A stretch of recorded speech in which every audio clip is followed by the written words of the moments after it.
unlock your world one word at a time, because language isn't just about learning, it's about living.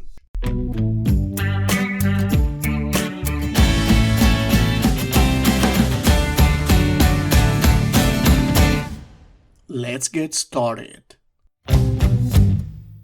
Wonderful listeners, welcome back to the Languages Pedagogy Podcast.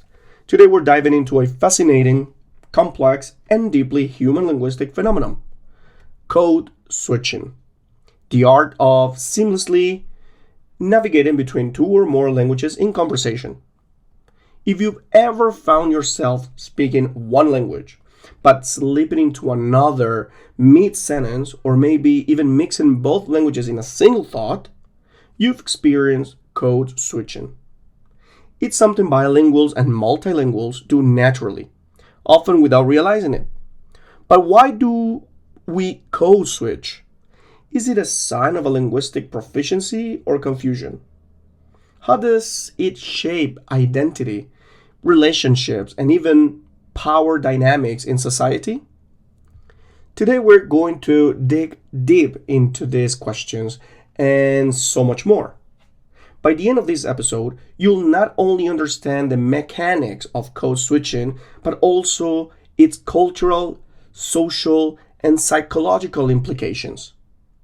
We'll also explore how code switching is viewed in different contexts: academia, social interactions, workplaces, and whether it's something to be celebrated, stigmatized, or simply accepted as a natural part of being multilingual. This is going to be a thought-provoking and illuminating journey. So sit back, get comfortable, get your coffee, your juice, water, and let's get started. Audio Jungle.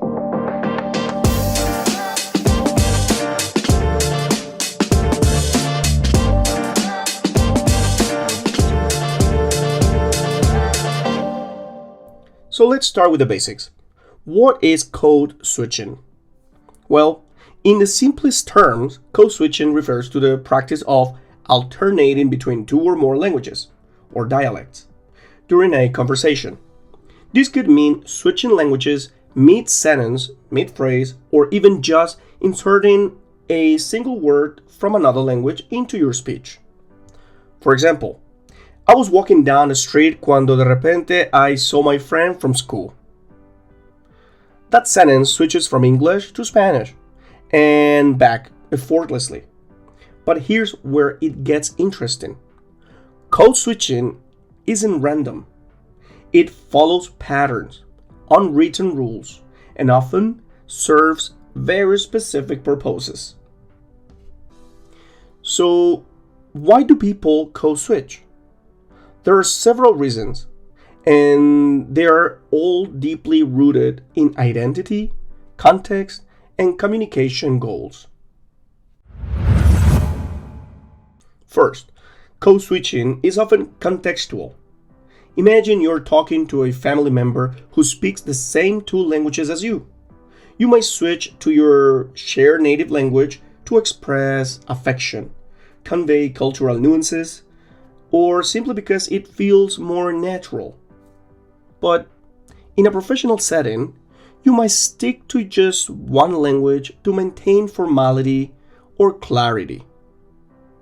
Second, code switching can be emotional. Certain words or phrases carry emotional weight in one language but not in another. For example, saying I love you might feel different in English than saying te quiero in Spanish or je t'aime in French. People often switch languages when expressing intense emotions because one language might better capture the depth of what they're feeling.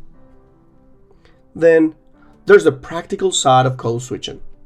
Sometimes people switch languages because they simply can't find the right word in one language but know it perfectly in another. For example, I can't remember the word for it. You know, the Stemfrath thing? I don't know how to say that one, but that's in German.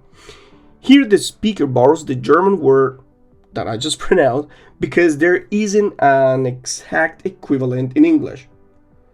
But it's not just about practicality or emotion. Code switching is also a marker of identity. Language is deeply tied to who we are, where we come from, and how we see ourselves. For many people, switching between languages is a way of signaling belonging to multiple cultural groups. For example, a young person in New York might switch between African American Vernacular English, AAVE, and Standard American English, depending on whether they're speaking with friends or at a job interview. Each linguistic choice carries meaning. It says something about the speaker's identity, their relationship with their audience, and their goals in that moment. But code switching isn't always viewed positively. In some contexts, it's celebrated as a sign of linguistic flexibility and cultural richness. In others, it's stigmatized or seen as improper. Let's take the example of workplaces. In multicultural offices, you'll often hear employees switching between English and another language during casual conversations with coworkers. But if they were to do the same thing in a client meeting, it might be seen as unprofessional. Why is that? Why does the same behavior carry different connotations depending on the setting? There's also a broader societal perspective on code switching. In some cultures, being able to switch between languages fluently is viewed as a valuable skill, something to be proud of. In others, it's seen as a sign that someone isn't fully fluent in either language. This brings us to an important point: code switching and power dynamics. Language is not neutral.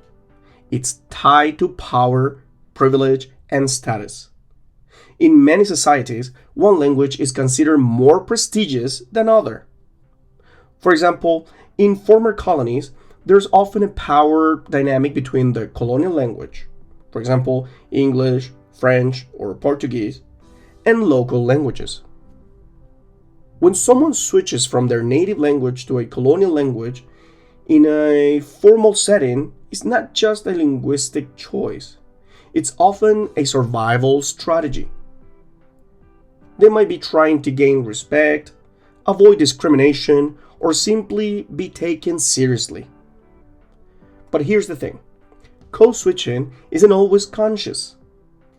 Many bilinguals and multilinguals do it automatically, without even realizing they're doing it. In fact, research suggests that the brain processes code switching incredibly efficiently. Bilingual brains are wired to recognize context cues and switching languages accordingly. For example, if you're speaking Spanish to your grandmother and English to your coworker, your brain automatically knows which language to use in each context. This cognitive flexibility is one of the many benefits of being multilingual. However, there's also the phenomenon of code mixing, which is slightly different from code switching. While code switching involves switching languages at specific points, for example, at the end of a sentence, code mixing often happens within the same sentence, blending elements from multiple languages. For example, let's go grab some comida before the movie starts.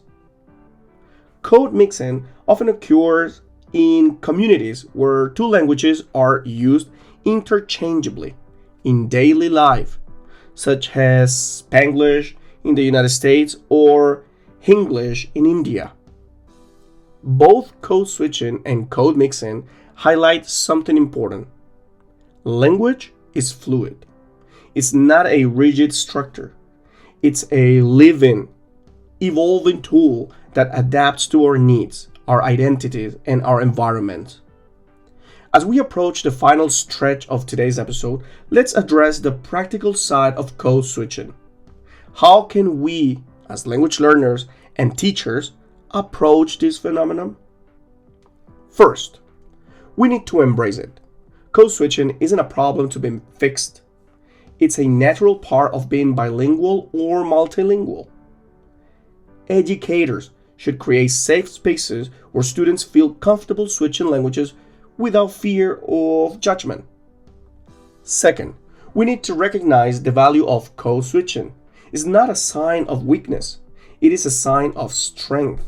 It shows adaptability, resourcefulness, and linguistic creativity. Finally, we need to raise awareness by understanding the psychological, cultural, and social factors behind code switching.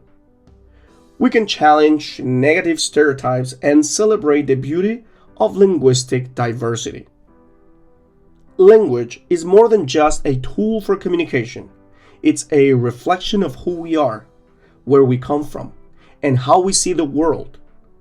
Code switching isn't something to be ashamed of.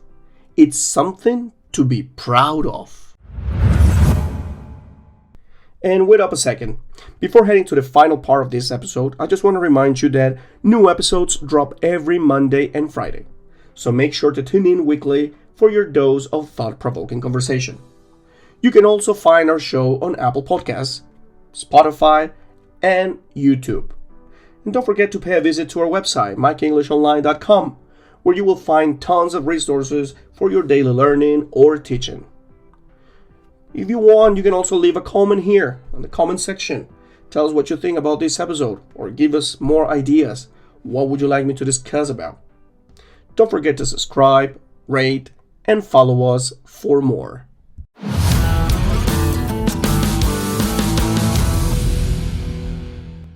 And thank you for spending this time with me today. I hope this episode has given you a deeper understanding of code switching and its profound implications. Until next time, stay curious, keep learning, and celebrate the incredible richness of every language you speak.